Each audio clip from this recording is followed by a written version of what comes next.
tener claro, después de haber estudiado el tema, el propio tema de la poesía de posguerra, es que ya Dámaso Alonso defendió la idea de que hay dos corrientes poéticas. Una es la poesía arraigada y la otra la poesía desarraigada. ¿De acuerdo? La poesía arraigada es aquella que se fundamenta en una defensa del estado de la realidad tal y conforme es en ese momento, de la situación social, de la situación política, aspira a un ideal de claridad, de bonomía, ¿no?, en el ser humano, de verdadera estabilidad desde el punto de vista, ¿no?, de la creación, de la existencia, etcétera. Y la poesía desarraigada es justamente lo contrario. Plantea un panorama bastante sombrío de todo lo que pueda ser la existencia humana, la propia realidad del ser humano en la que se desenvuelve el ser humano, etcétera, etcétera. En este sentido, es importante tener presente la idea de que en la línea posterior a la posguerra, o sea, posterior a la guerra civil, perdón, en la línea de confluencia de creación literaria de posguerra, encontraremos las dos tendencias. Una viene representada por los poetas que integran la revista Escorial y la revista Garcilaso, dentro de ese bando, y las otras vienen desarrolladas fundamentalmente por tres corrientes o por tres tendencias. La primera de ellas es la revista Espadaña, la segunda viene marcada por los inicios de la poesía social, años 40, años 50, y luego posteriormente tendremos la poesía de los 50, que niega el concepto de poesía es comunicación, ¿no? Es decir, poesía como un mecanismo a través del cual el ser humano se comunica sus sentimientos, sus inquietudes, viene directamente del concepto machadiano de la palabra en el tiempo, que decía Machado, ¿no? La palabra en el tiempo, la poesía es palabra en el tiempo. Y los universales del sentimiento, que defendía Machado en sus apócrifos, en fin, en su propia teoría poética. Por lo tanto, toda esa corriente va en la línea de la poesía de la comunicación que defendía Carlos Busoño. Posteriormente hay una serie de poetas que niegan el concepto de poesía como comunicación y se vuelcan en una defensa de la poesía desde el punto de vista de la vivencia interior, del carácter conceptual de la poesía, etcétera, como que esa poesía no tiene que estar tan volcada en el hecho comunicativo, es decir, yo si creo poesía, o sea, si hago poesía, no tengo por qué comunicarte algo, puedo comunicártelo de otras maneras, puedo comunicarte un determinado sentimiento, una determinada vivencia a través de determinados procedimientos de tipo connotativo, determinadas composiciones también en la línea de lo hermético, de lo conceptual, del pensamiento, etcétera. No tengo por qué comunicártelo de manera llana, sencilla, según el planteamiento de la poesía social, que ese fue uno de los principios también en los que se asentó este planteamiento, ¿no?, de poesía es comunicación. Yo hago poesía y me comunico contigo de la manera más sencilla, más llana, etcétera. Por lo tanto, es ese panorama de la poesía. ¿Aquí hay algún tipo de compromiso? No, en principio no. No. Bueno, la primera cuestión es, ¿detectaríamos que nos encontramos ante un poema contemporáneo?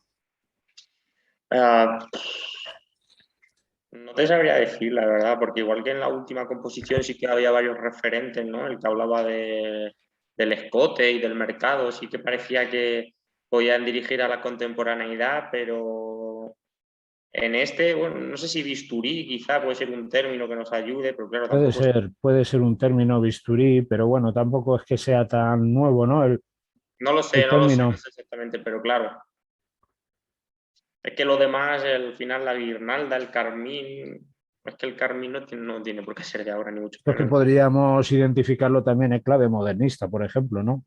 Claro. Es decir, la sensualidad, la alusión a los elementos que denotan plasticidad, colorido, la búsqueda de palabras también en fin, más cultas, ¿no? Cultismos, etcétera, pues podríamos identificarlo desde ese planteamiento, ¿eh? Y tampoco estaríamos así tan descaminados, porque fijaos la cantidad de referencias que hay aquí para llevarlo al modernismo. Claro. Luego sí que es verdad que no es rimbombante, ¿no? Sería un modernismo más en la línea intimista, ¿no? Porque no, tampoco hay tanta musicalidad, ni exotismo, ni nada de eso.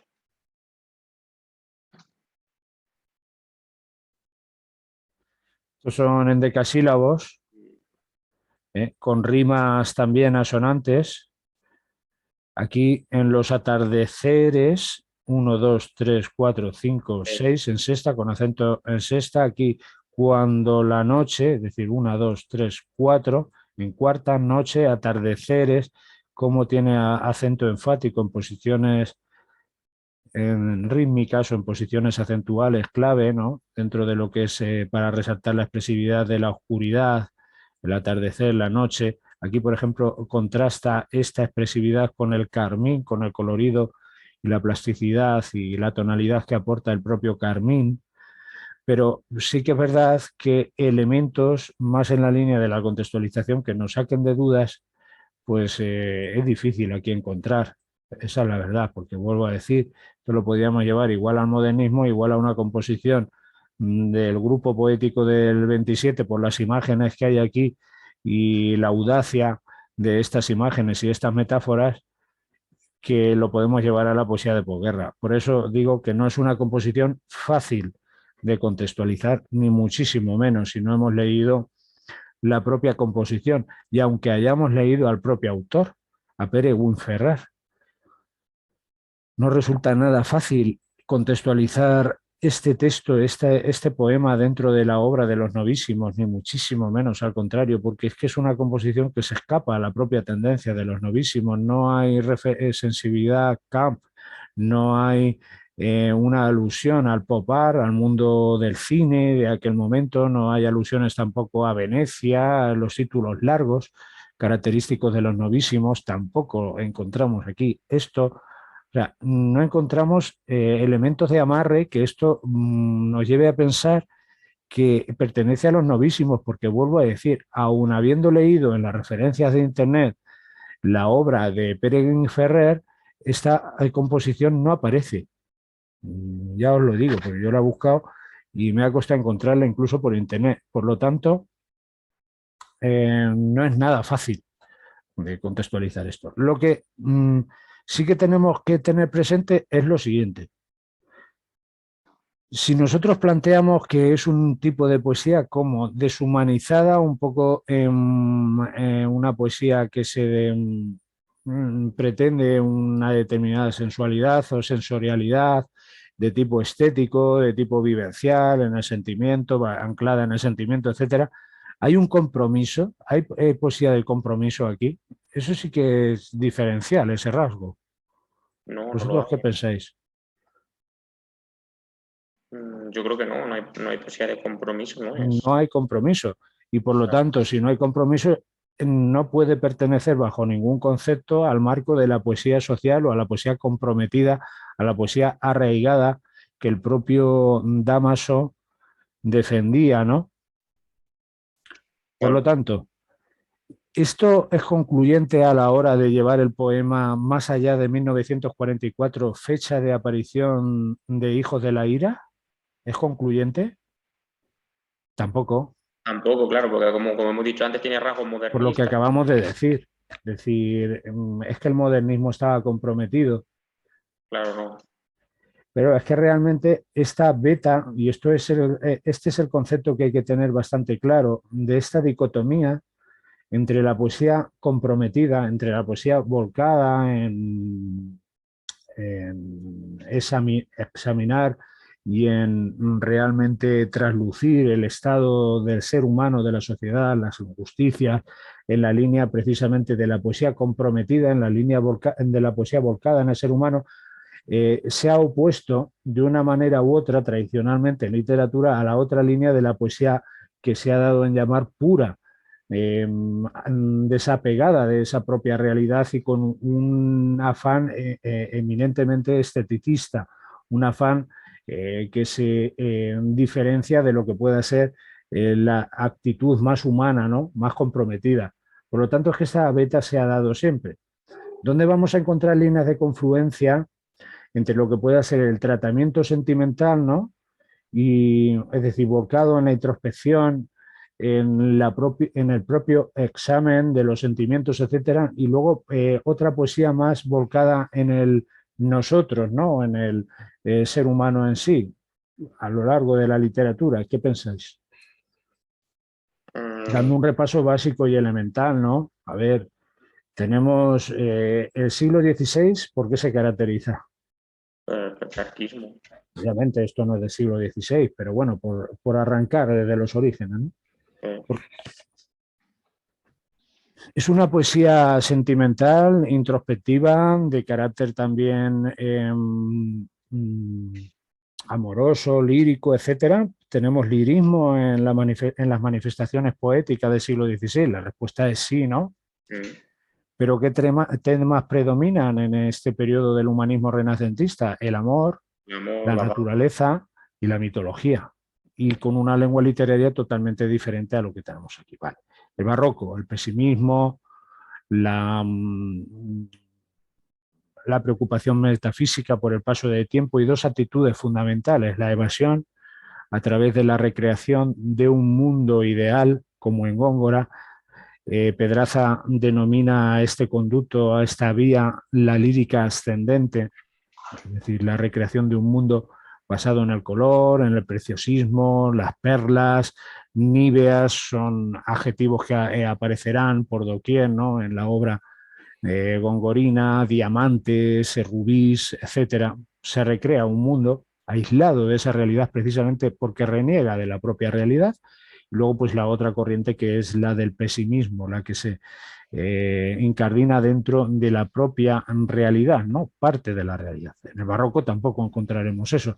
Podremos ir al siglo XVII, al siglo XVIII, perdón, como lo que es una recuperación de todo el planteamiento neoclásico del equilibrio, la naturalidad, la poética de Luzán, etcétera.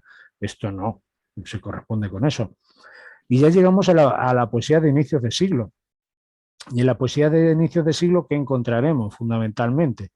Bueno, pues bueno, me he saltado el romanticismo. El romanticismo sí que se caracteriza por esta línea de intimidad, ¿no? Y el modernismo que hemos comentado, que podría ser una composición modernista en cuanto a lo lánguido y con elementos también del romanticismo, influencia del romanticismo, el atardecer como motivo central, la noche, la decadencia, la plasticidad de las imágenes, el carácter también colorista de la composición, oscuridad que contrasta con la luz, etcétera. Todo esto también nos podría llevar a ese planteamiento, ¿verdad que sí?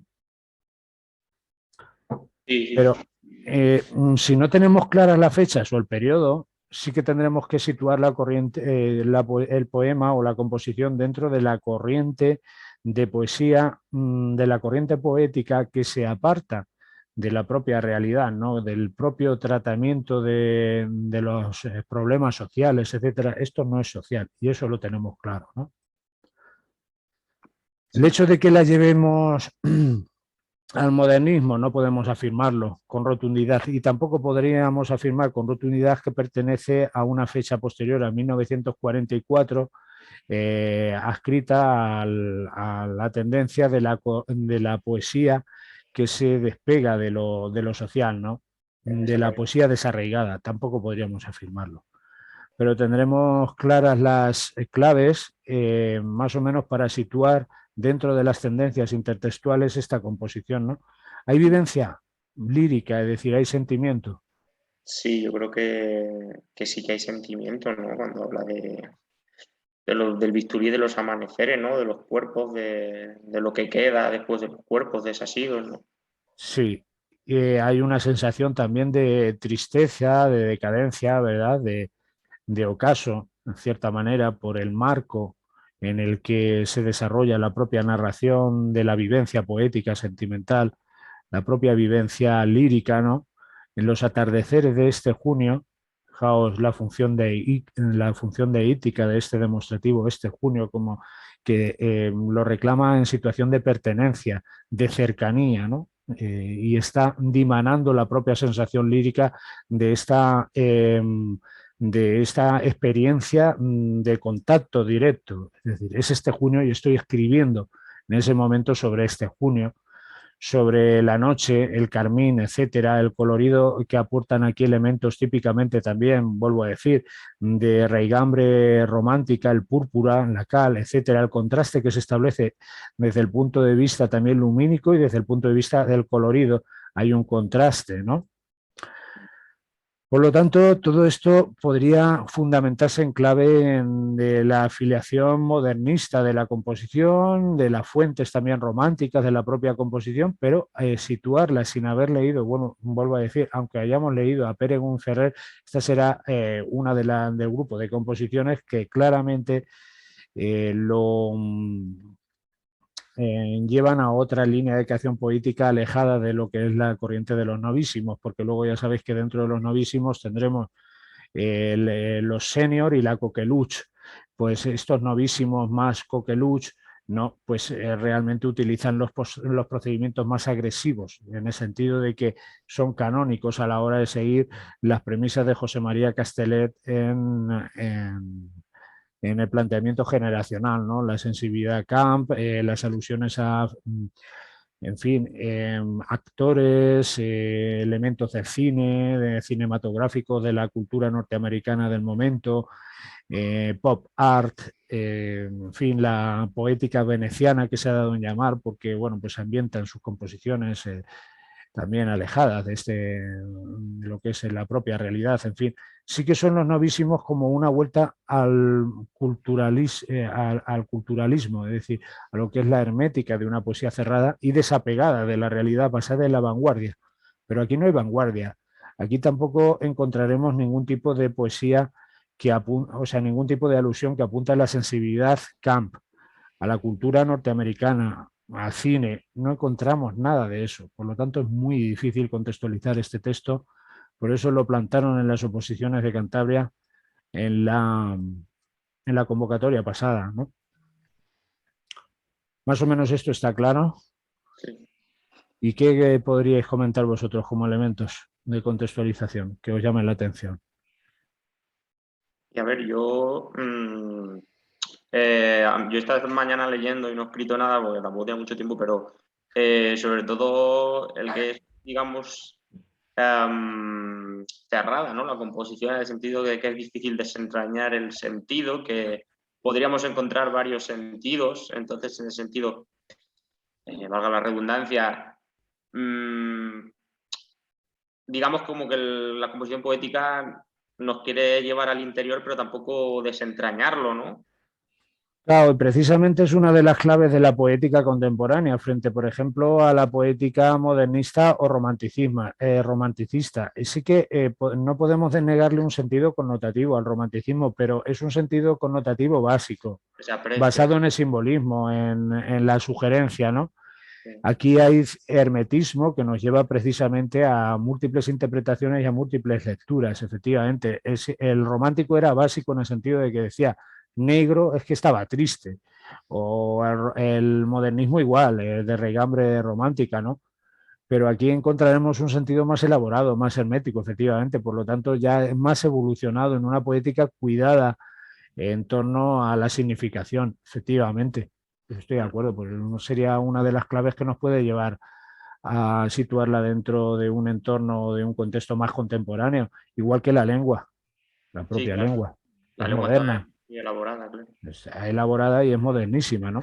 Como aquí precisamente aparece un conjunto bueno, pues dentro del plano de la morfología y de la sintaxis, pues que está muy calculado, incluso en las alusiones, guirnalda, lo que has comentado, el bisturí, nos lleva más a nuestros días, ¿no?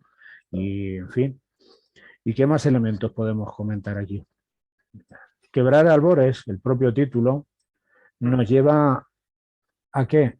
A una sensación, a ver, por un lado, se nos revela la tristeza de ese momento, ¿no?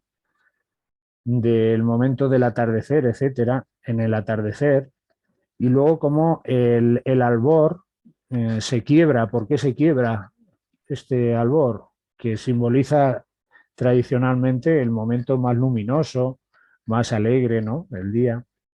¿El albor no es, José, el amanecer? ¿O me estoy yo Eso, el equivocando? amanecer, claro, el momento más luminoso, más A vital ver, del día.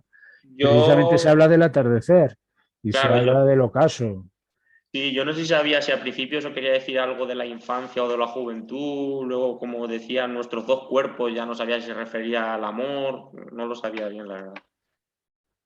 Pues aquí habla de unos atardeceres de este junio en proximidad, vuelvo a decir, con este dedítico, cuando la noche va desarzonada, con este término también culto. Otra de las características de los novísimos es este afán cultista, vuelvo a decir, hermético, basado en el culteranismo, claramente, ¿no? Desarzonada, ¿eh? Muy elaborado también desde el punto de vista morfológico y no puede ser fruto nada más que de un conocimiento profundo, ¿no? Desde el punto de vista lingüístico. El carmín, el cielo en silla, sus caballos de púrpura y de cal, ¿qué imágenes hay aquí? ¿Y qué alusiones? A ver, El carmín dice, se recoge un carmín y el cielo en silla, sus caballos de púrpura y de cal. el contraste de color, ¿no? De la pasión del carmín, ¿no? Del púrpura con la cal que es blanca, no sé. Bueno, se supone que se repliega ya en la noche, ¿no? Esta flor se oculta y el cielo ensilla sus caballos de púrpura, es decir, bueno, pues en estos ocasos en los que vemos el sol, provocar ese efecto lumínico rojo, ¿no? Parecido, bueno, pues eso, a la sangre, al púrpura, y de cal, es decir, contraste entre las nubes que ya se ocultan y este rojo tan intenso que se produce en los ocasos. Es decir, habla de los albores, pero ya se vuelca en los atardeceres, en el ocaso, en la puesta de sol, ¿no? Mas nos arropa este tañer del aire, lo que en la cueva de la noche somos, el bisturí de los amaneceres, y esto que busca tienta a ser nosotros, es decir, como este tránsito desde la noche, desde la oscuridad al amanecer, ¿no? ¿Y qué más dice esto? Es el momento, por lo tanto, el bisturí de los amaneceres, fijaos la imagen tan innovadora, tan llamativa, ¿verdad? Sí, Cómo, cómo rasga la luz, la oscuridad, ¿no? eh, La propia, como un bisturí que lo corta. Y esto que busca a tientas ser nosotros. ¿Qué puede ser ese esto? Ese pronombre deítico de tipo catafórico, porque no sabemos, no ha aparecido antes en el discurso, es una catáfora. ¿Qué puede ser? Y esto, la inminencia de tener algo, igual que dice este junio, ahora habla de esto. ¿A qué se puede estar refiriendo?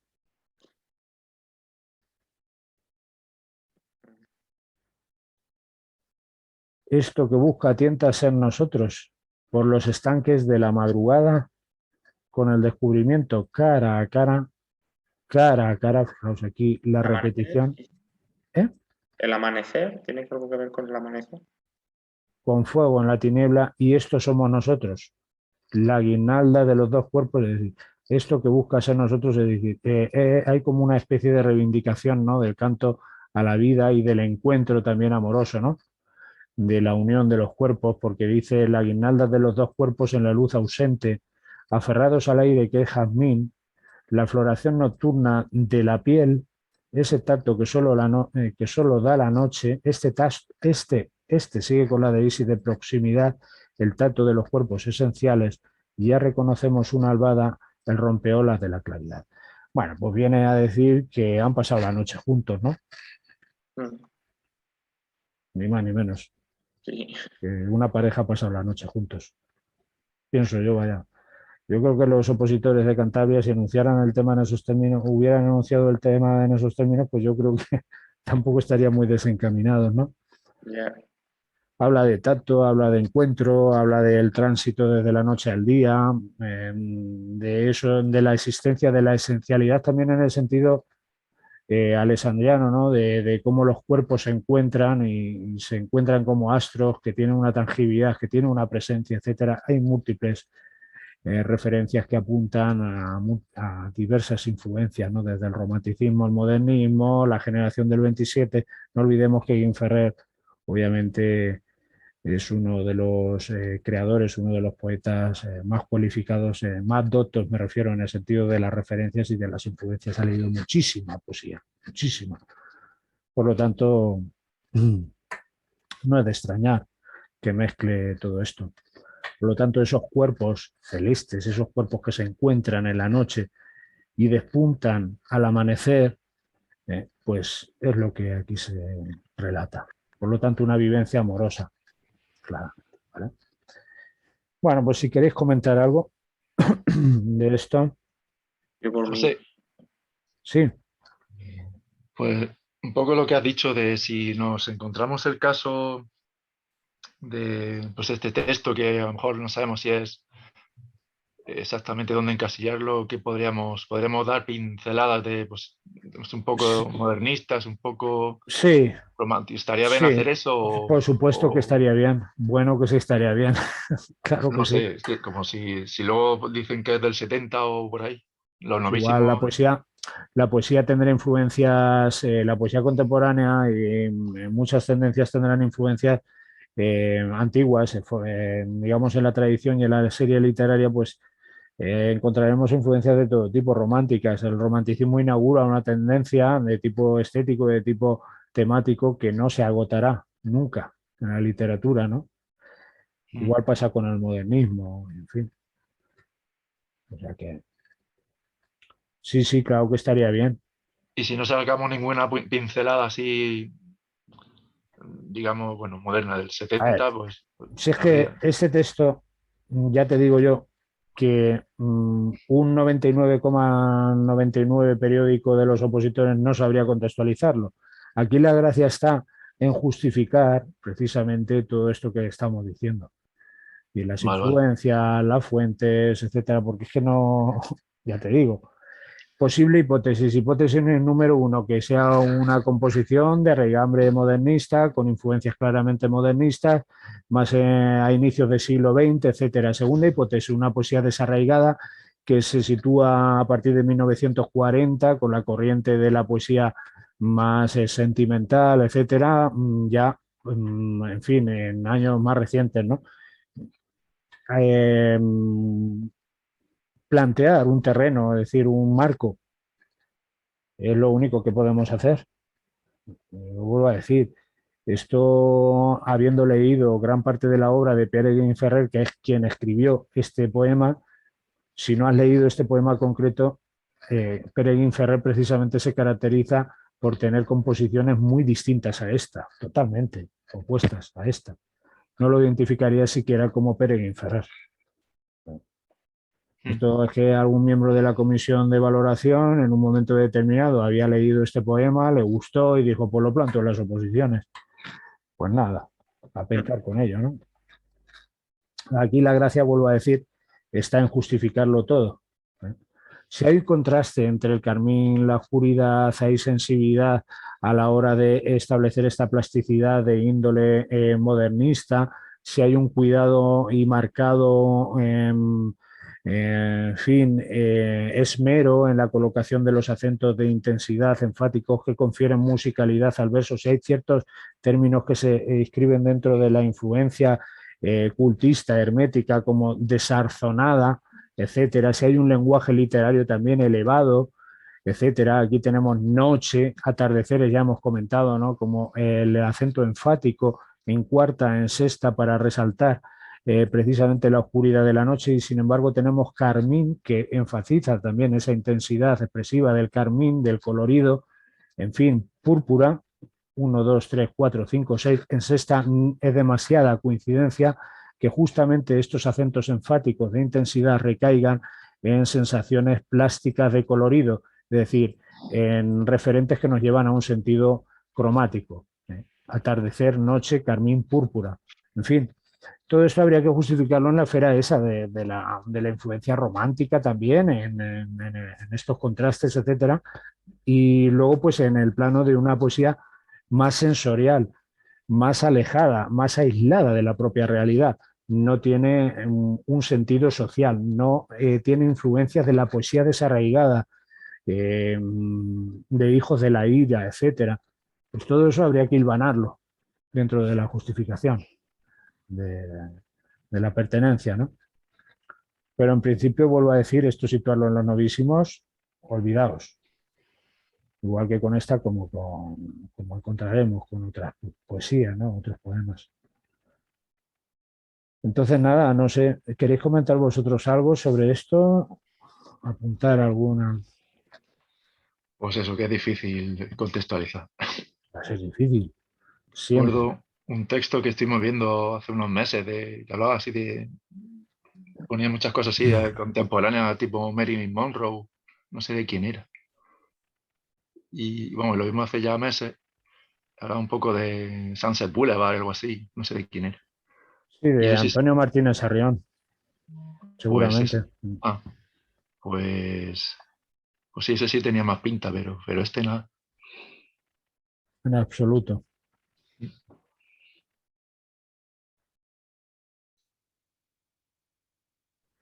Luego hay una polimetría, sí que hay en decasílabos. Luego aquí, por ejemplo, hay un octosílabo. Bueno, pues esto apunta a un manejo también de los moldes métricos y efectivamente a un conocimiento profundo de todo lo que es el sistema métrico, ¿no? Pero sí que hay claramente una preferencia por una medida establecida dentro del molde versal, no es versolibrismo. Este es otro de los elementos que confunden.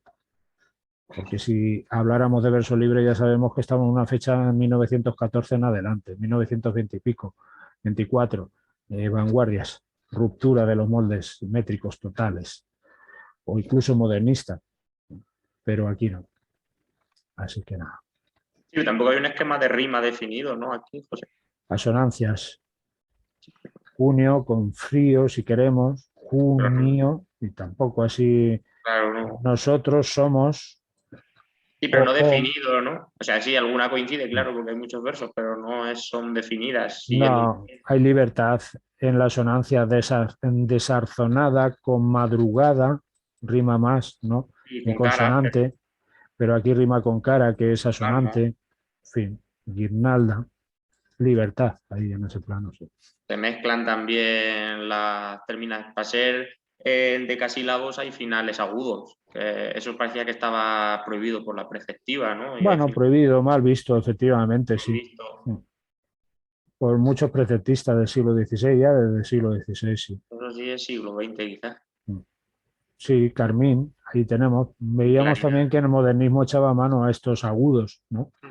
Como, bueno, síntoma de mayor sonoridad, carmín, jazmín, rimas internas. Está muy calculado en el ritmo del poema, ¿eh? Con acentos constantes de intensidad, bisturí, en fin. Justamente bisturí, fijaos qué curioso, cómo acentúa esta aguda que siempre se relaciona con la sensación punzante y la motivación fonoicónica del propio fonema agudo y la agudeza de esa sensación en 1, 2, 3, en cuarta, y justamente en aguda, acento de intensidad en aguda, lo cual da una mayor expresividad del dolor, de la sensación de lo punzante, en fin, todo lo que se asocia con esta agudeza, ¿no? Del sonido más con mayor índice de acuidad. Y en la carta de formantes un F1 y un F2 muy alejado, ¿no? Muy distanciado. En fin. Bueno, pues si queréis comentar algo más sobre rasgos de contextualización, algo que os llame la atención o que os encienda la bombilla, ¿no? O la luz de la contextualización, comentadlo. Yo en términos realistas deciros esto, lo más, claro, lo más esto, pues mira, esto es de Perenguín Ferrer, me estudio la poética de Perenguín Ferrer, la retórica de Perenguín Ferrer, mira, pues mira, esto se caracteriza por esta alusión, porque utiliza este léxico. Bueno, pero eso es irreal, eso es una contextualización irreal. vas a aprender las retóricas de todos los poetas de la historia de la literatura, ni muchísimo menos. Entonces hay que utilizar herramientas más globales, no, más realistas.